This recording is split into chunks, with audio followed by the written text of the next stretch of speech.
Throughout the different media formats of Batman, you can see his extensive library in many scenes, whether it's in Wayne Manor, or Wayne Tower, or the Clock Tower, or the Wayne Manor simulation in the AR challenge in Arkham Knight. So I chose 10 books that would realistically be in his collection that could help him be a better Batman.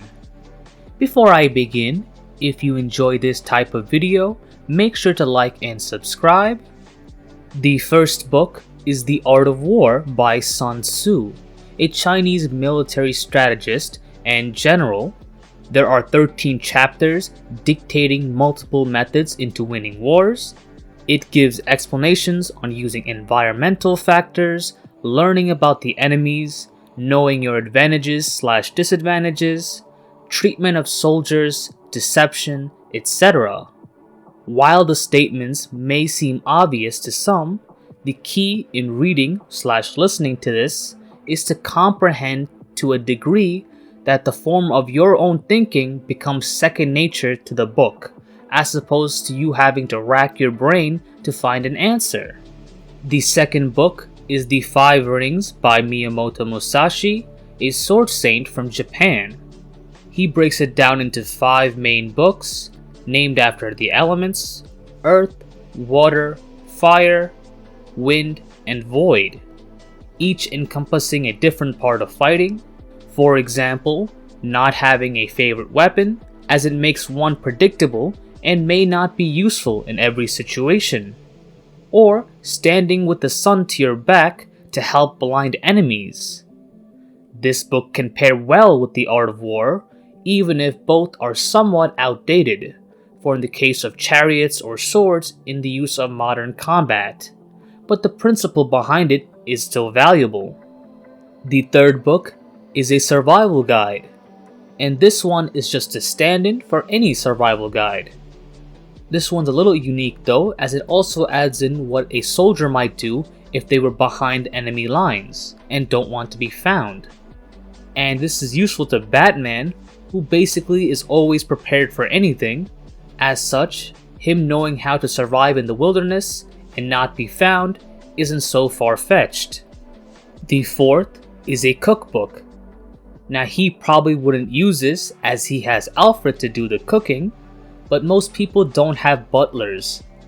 As such, it is important to have a recipe book to help maintain and grow one's body to be able to fight crime like Batman. This again is a stand-in for any cookbook, but you should target ones that have healthy dishes like this one. Now you could definitely look up recipes on the internet for free, but it's nice to have a curated book of recipes that you would enjoy consuming, so you don't have to look too hard. The fifth is a book on forensics/criminology.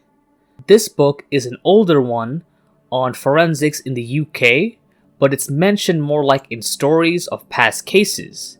Batman would most likely have a textbook of sorts that is pretty new to make sure the information is not too outdated. The sixth book is The 48 Laws of Power, a book which describes different laws to gain positions of power, and it's curated as mentioning the law and a story of someone following it or not following it, along with an interpretation. It is kind of messed up as it seems to fall into a morally gray area, with examples such as making people dependent to you, gathering attention at all costs, being a fake friend, playing to people's fantasies, etc. But as both Batman and businessman Bruce Wayne, this could be useful in his business deals and interactions with criminals. The seventh book is a magic book, and again, this is a stand-in, as what you're specifically looking for are books on escape artistry and other magic tricks and sleight of hand that would benefit Batman. This kind of follows the lore, as in the early days, Bruce Wayne was trained by Zatara, the father of the magician Zatanna, and it's mentioned in Gotham by Gaslight, where he states he paid Houdini to learn his escape tricks.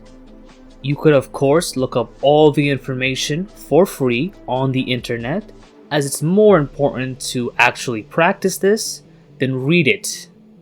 The 8th book is on medical care, as Batman and his allies are prone to injuries due to their dangerous line of work. Learning quick fixes to patch themselves up are key. A combat medic book can be very useful, along with videos that show ways to delay damages from injuries. The 9th book is a workout book. My stand-in is Starting Strength by Mark Ripito, which goes into compound lifts, its proper forms, and common issues. Just like the cookbook, you could easily look this up for free, but it's nice to have a curated regimen for you. The 10th is a journal. It's shown in The Batman, starring Robert Pattinson, as he is journaling his experiences and key details. It's also described in Wiki Fandom as the Gotham Project, and you see excerpts of this from his childhood days in the Batman files. Journaling seems to have many benefits, including one particular useful one, which is SMART goals. For Batman, this is a way to set plans to achieve goals. It is an acronym for specific, measurable, achievable, relevant, time-bound. It can also assist in adding to proper files and records of the many criminals Batman faces, as is also shown in the Batman files. And as an honorable mention, it's a law book, which is ironic considering Batman is a vigilante, which is illegal. However, being well versed in the law when you're breaking it is a pretty intelligent move in itself.